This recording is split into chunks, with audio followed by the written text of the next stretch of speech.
Hello दोस्तों, मैं सचिन कुमार स्वागत करता हूं आपका स्माइल मेकर पर। तो दोस्तों, कैसे हैं आप लोग?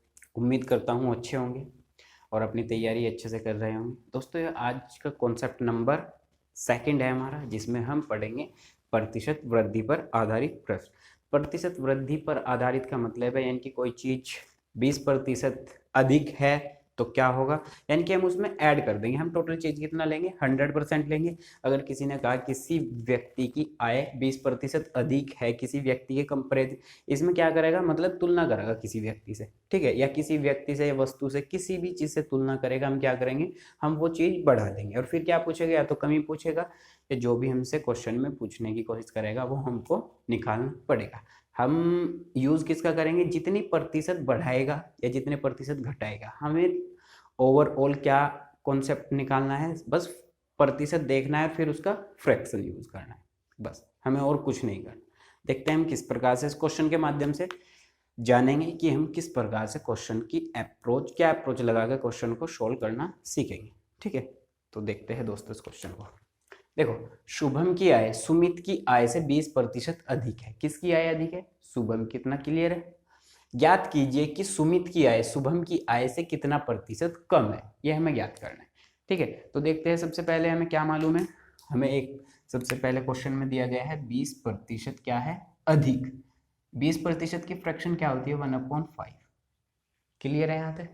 अधिक का मतलब यानी कि सुमित की कितनी है? 5, तो शुभम की ज्यादा है तो कितनी होगी? 6। 5 से 6 होगी। अधिक होगा तो 5 से 6 होगी, कम होगा तो 5 से 4 होगी। क्लियर है? अब बात करते हैं, ये किसकी है? सुमित की। ये किसकी है? शुभम की। ठीक है, शुभम। ठीक है, लिख दिया हमने। अब वो पूछ रहा है कि सुमित की आय, यानी कि ये सुमित की आय शुभम की आय से कितना प्रतिशत कम है। तो कितनी कम है? 1 कम है। और किससे पूछ रहा है? शुभम से, तो बटे शुभम कर देंगे, यानी कि शुभम की आय 6 और गुना 100, तो कितना आ जाएगा? 16 सही 2/3%। यानी कि कितना आएगा? देखो, इससे 2 से काटेंगे, 2 पंजे कितना हो जाएगा? नहीं, 2 पंजे 10 और 2 तिया 6, तो यानी कि 50/3 को क्या लिख सकते हैं हम? 16 सही 2/3%। तो क्लियर हुआ होगा आपको ये प्रश्न। अब एक और क्वेश्चन देखते हैं ताकि आपको और क्लियर हो सके। तो देखते हैं दोस्तों इस क्वेश्चन को किस प्रकार से सोल्व करते हैं। देखो, यदि x का मान y के मान से 25% अधिक हो तो y का मान x के मान से कितने प्रतिशत कम होगा। ठीक है, तो आपको मालूम है ये प्रतिशत है, यानी कि 25%। इसकी फ्रैक्शन कितनी होगी? 1/4। क्लियर है?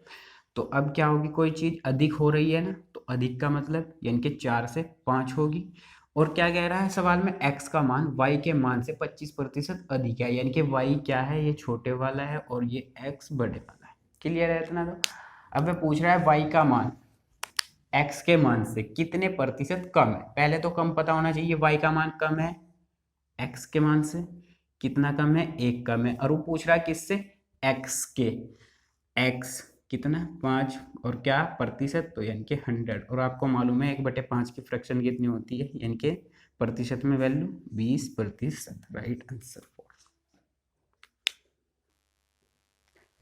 तो देखते हैं दोस्तों इस क्वेश्चन को किस प्रकार से सोल्व करेंगे।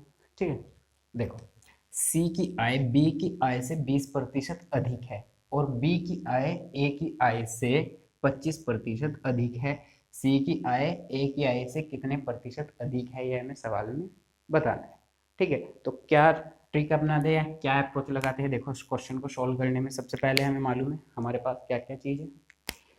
एक ए की आय दी गई है हमें, बी की आय दी गई है और सी की। ठीक है, ये क्लियर है? अब आपके पास कितनी है?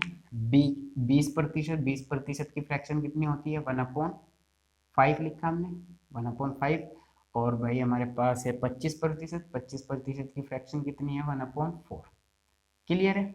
और क्या कह रहा? अधिक है, यहाँ पे भी अधिक है, तो दोनों तरफ अधिक है, तो यानी कि कितना होगा? 5 से 6 होगा और ये 4 से कितना होगा? 5 होगा। क्लियर है? अब देखते हैं इस वैल्यू को हम किस तरह पुटअप करते हैं क्वेश्चन। देखो, बी की आय नहीं सी की आय बी की आय से 20% अधिक है। किसकी आय अधिक है? सी की आय बी की आय से, और ये कितनी है 20%। तो 20% की फ्रैक्शन हमने 5 से 6, यानी कि ये 5 होगी तो ये कितनी होगी भाई 6। क्लियर है, यहाँ तक कोई कंफ्यूजन नहीं। अब नेक्स्ट पढ़ते हैं, यानी कि और बी की आय ए की आय से 25% अधिक है। कितनी है 25% अधिक है। तो क्या करेंगे, यानी कि 4 से 5 होगी, इतना क्लियर है। और किसकी आय कह रहा है, बी की आय ए की आय से, यानी कि अगर ये 4 है तो ये कितनी होगी 5 होगी। क्लियर है, यहाँ तक समझ में आ चुका है। अब क्या हम अनुपात निकाल देंगे सभी का, दोनों का। तो यानी कि 5 5 यहाँ पे कॉमन है, कोई जरूरत ही नहीं कहीं की मल्टीप्लाई करने से। देखो ये 4 से 5 है, ये 5 से 6। क्लियर है।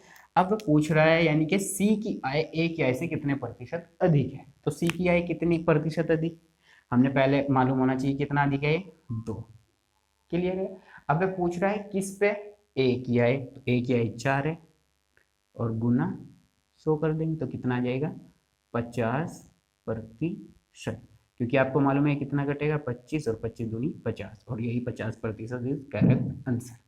तो दोस्तों उम्मीद करता हूँ ये क्वेश्चन आपको समझ में आया होगा अच्छे से।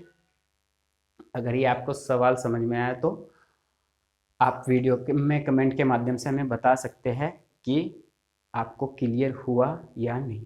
ठीक है, तो दोस्तों मिलते हैं नेक्स्ट कॉन्सेप्ट में और नेक्स्ट सेशन के साथ। तो थैंक यू दोस्तों।